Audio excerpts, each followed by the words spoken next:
Руслан Кыдырмышев учурда бүткүл дүйнөлүк VF Global Федерациясынын президенти. Ошону менен бирге көрүнүктүү жеке ишкер. Ал 4 жыл аралыгында эрежесиз уруш боюнча биздин кыргыз мушкерлерин дүйнөлүк аренага чыгара алды. Каарманыбыздын мындай кадамдары анын патриот экенин да билгизип турат десек жаңылышпайбыз. Эң биринчиден баягы спорт жана бизнести бирге алып келүүдө бул бирден бир себеби бул бири-бири менен өтө тыгыз байланыштуу. Анткени бул баягы биздики чоң профессионалдык спорт болгондуктан аябаганда көп каражаттын талап кылынат да. Ошол талапты мисалы ошол эле ар бир турнирге өткөзүү аябаганда чоң акча талап кылынгандыктан биз мен жеке бизнесим болбогондо бунун баары болбойт болчу да.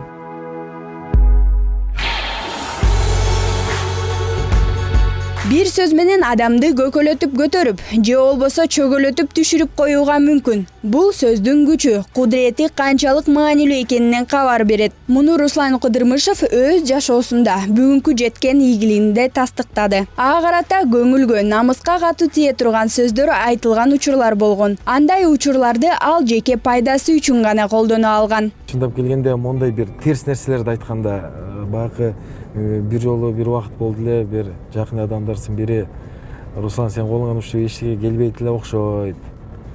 Бир өкмөттүн жумушуна эле барсаңчы деген да сөздөр уктук элек да. Айтар элем, кээде бир жакшы сөз менен жакшы ийгиликке жетсе болот экен.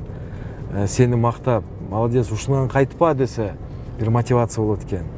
Кээ бир адамдар сен колуңан келмек беле деген сөз деле адам сынып калбаса, тескеринче ошол сөздү баягы кабыл алып койсо, андай эмес. Менин колум албетте келет деп туруп, ошол нерсени кылып койсо болот экен да.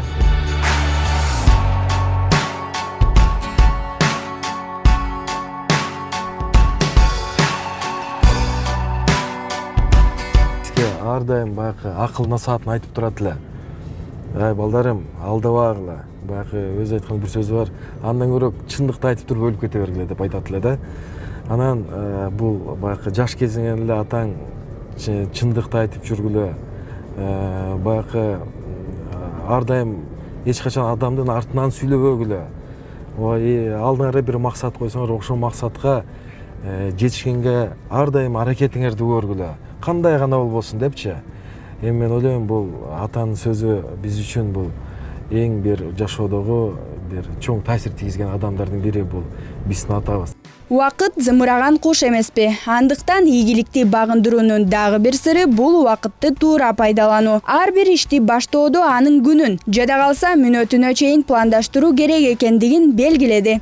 Мен ар дайым айтып келем, бир баштаган ишиңди аягына чейин жеткизем деп эле ар бир адам ушул эң биринчи максаты баштаган ишимди аягына чейин жеткизем деген эле бир ою болсо, мен ойлойм, ар бир эле адам негизи чоң бир ийгиликтерге жетет депчи. Уядан эмнени көрсөң, учканда ошону аласың демекчи VF Global Федерациясынын президенти ата-энесинен көргөн тарбияны, турмуштан алган тажрыйбадан улам өз балдарына дагы татыктуу тарбия бергенге аракет кылып келет. Жумуштайм деп жүрө берсе, баягы билмейм, убакыт өтүп кетет, дагы балдарың деле чоңоюп кетет экен да. Мен ойлойм, баягы биз канчалык жаш, канчалык убакытыбыз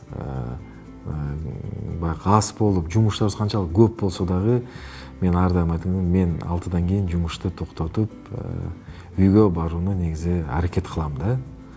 Кene чындагында бир 6-7 үйгө барсаң, 2-3 саат кийин балдарың уктайт экен деген. Ошо 2-3 саат болсо дагы өзү билең менен болуп, балдарың менен болуп, кичине болсо да кичине ар ойноп, бери ойноп деген өзүңдүн насаат сөздөрүңдү айтып, анча мынчаларды балдарыңды баягы спортко машыктырганга, секцияларга алып барып, ошо бөлүүгө негизи мен аябаганда чоң аракет кылам да. Муну менен ишти дагы, үй бүлөнү дагы бирдей алып кетсе болорун каарманыбыз өз мисалында аныктады. Айзада Нурадилова, Алтынбек Сакеев, Нью ТВ, таң маанай берүүсү.